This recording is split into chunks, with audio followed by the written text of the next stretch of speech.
Welcome to Vibrant Numerals. In this video, we're going to look at some updates of this 2025 monthly 9 cycle and the big things that are coming related to it. I'm Elizabeth, and I help spiritual practitioners and number enthusiasts apply numerology to their practice and to their everyday life. Please make sure to like, subscribe, and share. So 2025 is proving itself to be a very high energy, energetic year. And part of that is this 9 cycle that we see happening throughout the months. So it started in January at 1, and then it'll end in September. And just to give you a reminder, what's happening with the 9 cycle is that everything in our world is made up of vibration and energy, including ourselves. And the way that energy moves is in a spiral, and it looks like a cycle. So like if you look down on a spiral, a lot of times it just looks like multiple circles within each other. And so we have these multiple 9 cycles that come together and are used to make and manifest everything. But we have currently a pretty big 9 cycle this year of 2025, and I want to give you some updates on it to make sure that you're taking full advantage of this energy. So in January, we had this one energy, and the one energy is allowing the energy to come into this cycle. You're recognizing it as coming into the cycle, remembering that all energy is neutral. And so even if it's new energy, it doesn't necessarily mean it's good or bad. So at this step, we're first recognizing what's good and what's bad for us personally in our life from our perspective. So that's what we were doing in January. And any of these, if you've missed any of these steps, you could certainly go back and be able to jump back in the cycle. So then 2 is now where we're looking at the duality that's occurring with this new energy or that already exists. So the energy, either that the new energy is bringing in and trying to create, but also the energy that's being replaced by the new energy. And so you're looking at what is the dualism in it? What are the extremes? And how do we get these extremes to actually come together to begin to create something new? So where can we see that these extremes are actually the same thing and create something new instead with that same energy? 3 is now when we're growing. And so now we're in March. So from January, February, March, we had this influx of new energy that came in January. So all of our 2025 intentions and New Year's resolutions were amplified this year. And you could be feeling that. And if you're feeling any resistance, then you need to go back and see what energy is being amplified in these months. So new energy amplified coming in. Then we examine that energy and the energy that already exists for the dualism. What needs to come together, what needs to be broken apart, and then we grow. And so then we're able to, with that growth, establish a foundation for what we are trying to build with this 9 cycle. And we have 9 cycles throughout every month. And then in a year, this 9 cycle is particularly strong because it is running in the same order as the months. So like January isn't always a 1 vibration, even though it is the first month. It just happens that this year it's that. And that's why this energy is even more amplified than usual. So we could use these 9 cycles to create big, huge manifestations, goals, reaching purposes. Because we also have years that run in 9 cycles as well. So we can use that. But we can also use it for just small things of like changing habits, changing routines, starting a new routine, trying to build something new, trying to break a habit can also be used in a 9 cycle. And when you get to this 4, so this is where we were in April, we're examining the foundations. So we're building the foundation, but we're also examining the foundation of what are we standing on? Is it stable? Where are there cracks and gaps in the way?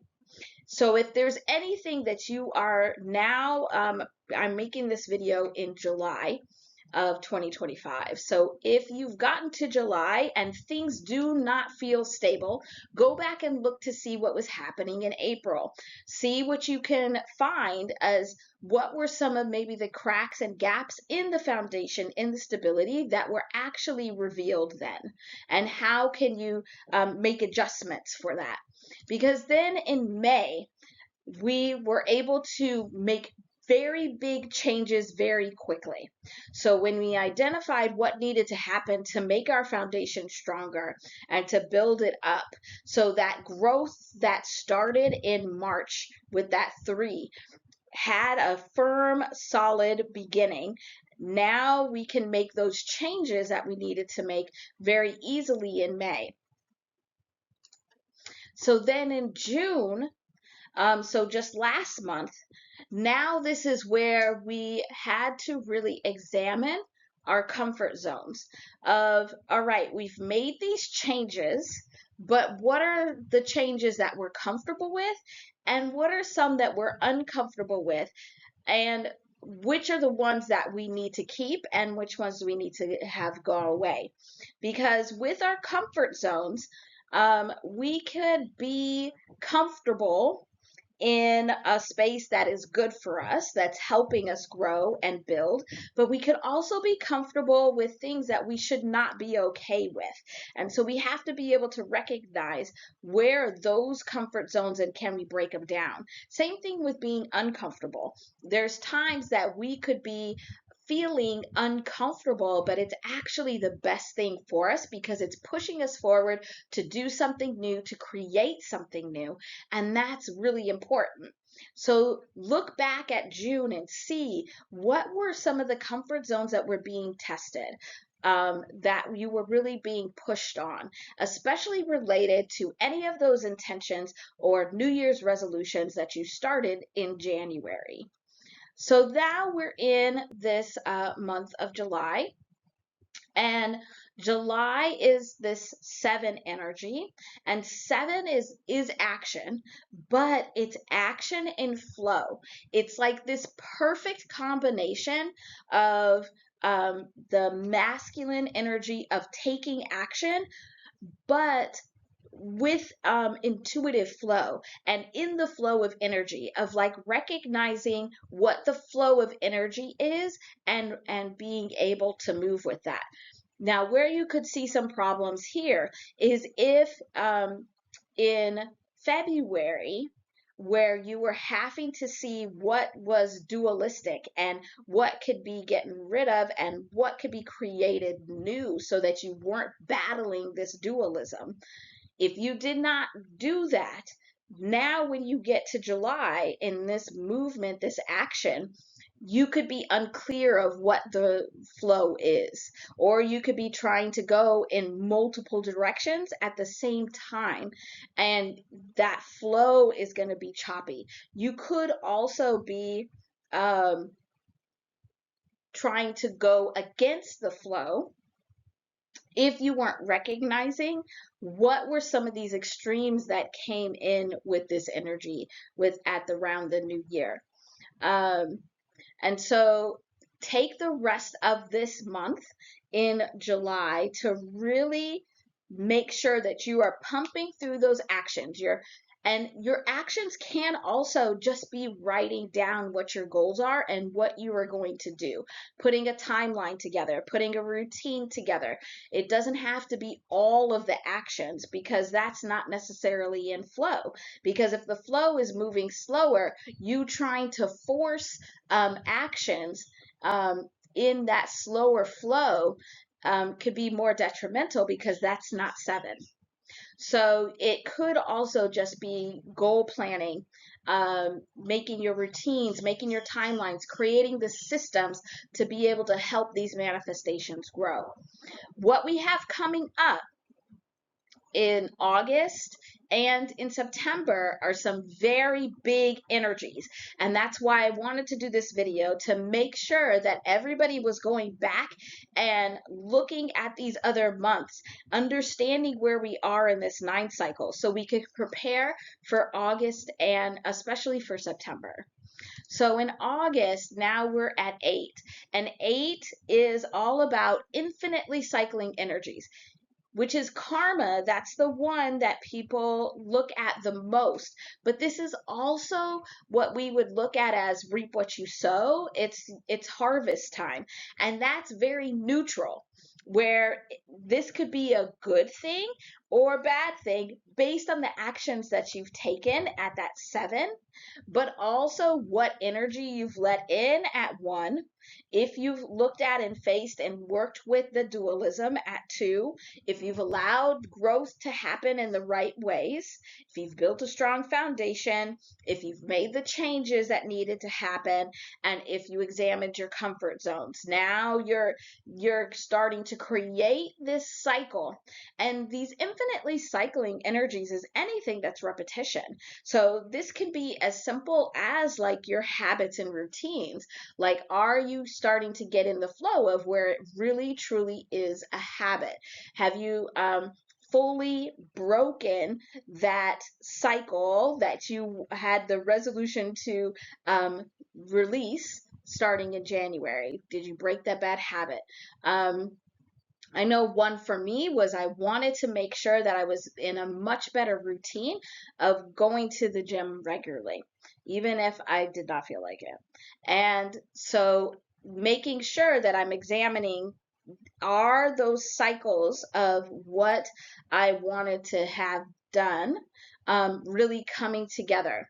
So this 8 energy is very good for solidifying those cycles, but I can also solidify bad cycles, bad habits, bad routines, addictions, or anything that's going to have that negative karma return to you. So you have to be very careful in August about what cycles you are starting, solidifying, and also breaking. Make sure that you're very intentional about these cycles. So that's what makes August very important, because these are cycles that could carry on for years to come. And you might not see the harvest or the karma of these cycles for years to come. But this is a very important time. And then when we get into September, now we have the ending of cycles. So now that we have examined cycles at 8 and looked at which of these cycles are good for me, which are bad, what do I need to do to be able to get good cycles in place, now you can get to the end of this cycle. And again, this 9 is not just end bad cycles. And it actually isn't even that. That's more 8. 9 is really about making the cycles that you've put in place at 8 solidified.